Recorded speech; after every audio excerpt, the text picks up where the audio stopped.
Scientific machine पैसे बांट रही है और पैसा सीधे खाते में जा रहा है।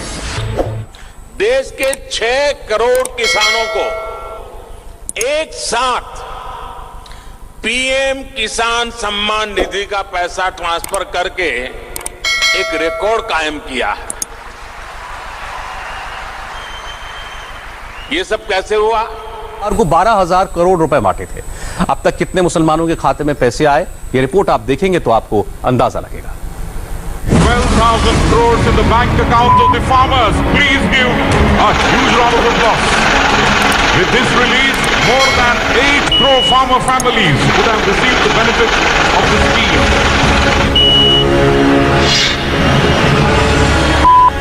प्रधानमंत्री मोदी ने बटन दबाया और पैसे बंटने का मीटर चालू हो गया।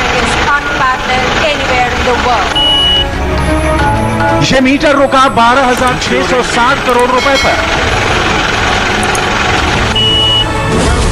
मोदी ने 1 सेकंड में 12,660 करोड़ 62,88,000 रुपए बांट दिए। होंगे कि इतने पैसे मोदी ने 1 सेकंड में किसको दिए, ये पैसे किसके अकाउंट में पहुंचे। इसे जानने के लिए बाएं देखिए, मोदी का पैसा 6 करोड़ 33,03,114 लोगों को मिला। पैसा सीधे खाते में जा रहा है और उसका सबसे बड़ा सबूत है, सबकी आंखों के सामने यहां साइंटिफिक मशीन पैसे बांट रही है और पैसा सीधे खाते में जा रहा है। अब आपको 4 दूसरी तस्वीरें दिखाते हैं। सड़क पर हल्ला मचा है। धर्म और मजहब के नाम पर भेदभाव की शिकायतों को लेकर संग्राम छिड़ा हुआ है। इन विरोध प्रदर्शनों का नैरेटिव यह है कि मोदी सरकार मुसलमानों के दुश्मन है और उन्हें हिंदुस्तान से बाहर निकालना चाहती है। लेकिन आपकी आंखों के सामने चल रही ये मशीन तो हिंदू और मुसलमान में भेद नहीं कर रही। इसका सबूत देखना हो तो सबसे पहले प्रधानमंत्री मोदी की वो बात सुननी होगी जो उन्होंने दिल्ली के रामलीला मैदान में कही थी। हवा खड़ा किया जा रहा है और मैंने पहले ही बताया, इसी सत्र में आप लोगों को जमीन और घर का अधिकार दे रहे हैं। न कोई धर्म जाति पूछते हैं तो क्या दूसरा कानून आपको निकाल देने के लिए करेंगे क्या? आज जो ये लोग कागज सर्टिफिकेट इसके नाम पर मुस्लिमों को भ्रमित कर रहे हैं, उन्हें ये याद रखना चाहिए कि हमने गरीबों की भलाई के लिए इन योजनाओं के लाभार्थी चुनते समय कागजों की बंदी से नहीं लगाई। उत्तर प्रदेश, महाराष्ट्र। और अब सुनिए प्रधानमंत्री मोदी की वो बात जो उन्होंने कर्नाटक के तुमकुर में कही।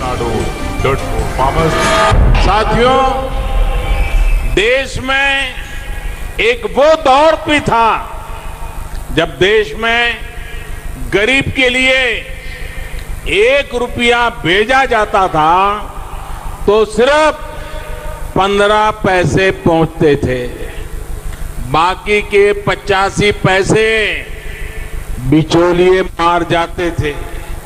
आज जितने रुपये दिल्ली से भेजे जा रहे हैं उतने पूरे के पूरे सीधे गरीब के खाते में, किसान के खाते में पहुंच रहे हैं।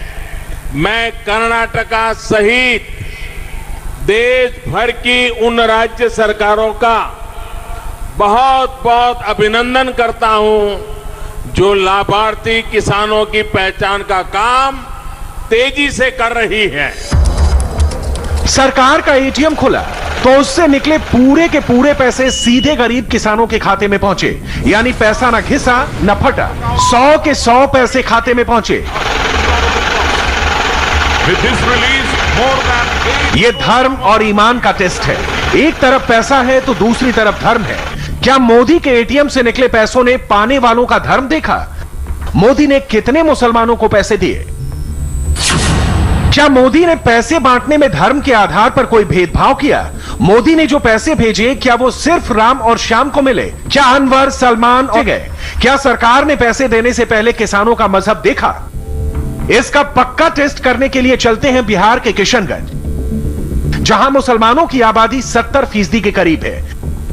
किशनगंज के अंधुआकोल गांव में 50 लोगों के खाते में 2-2 हजार रुपए पहुंचे हैं। यानी मोदी के एटीएम से पूरे 1 लाख रुपए इस गांव में पहुंचा है। जिनके पास बुक में 2-2 हजार रुपए आए हैं उनके नाम देखिए।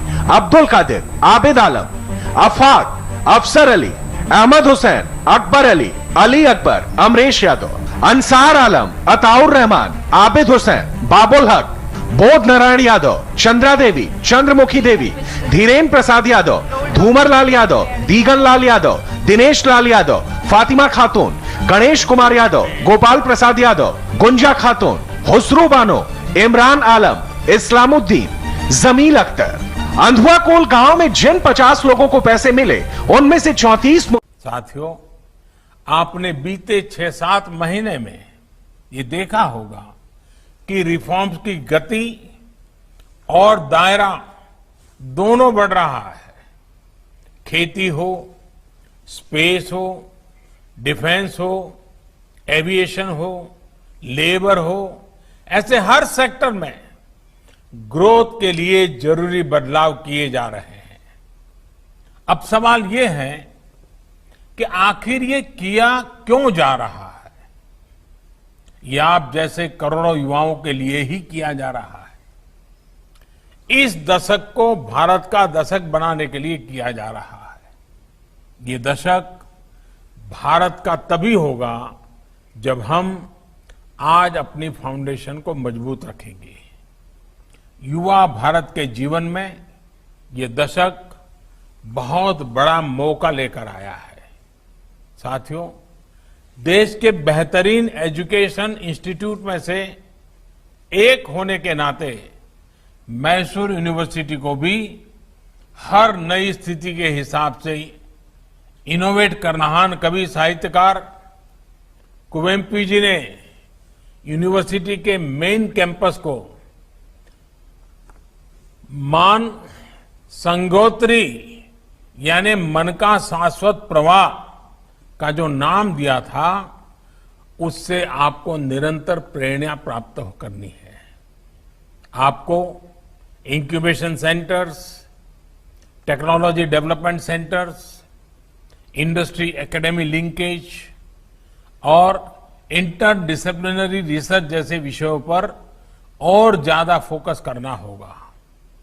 यूनिवर्सिटी से ये भी अपेक्षा है कि वो कंटेम्पररी और ग्लोबल इश्यूज के साथ साथ लोकल कल्चर, लोकल आर्ट और हमारे सोशल इश्यूज से जुड़ी रिसर्च को बढ़ावा देने की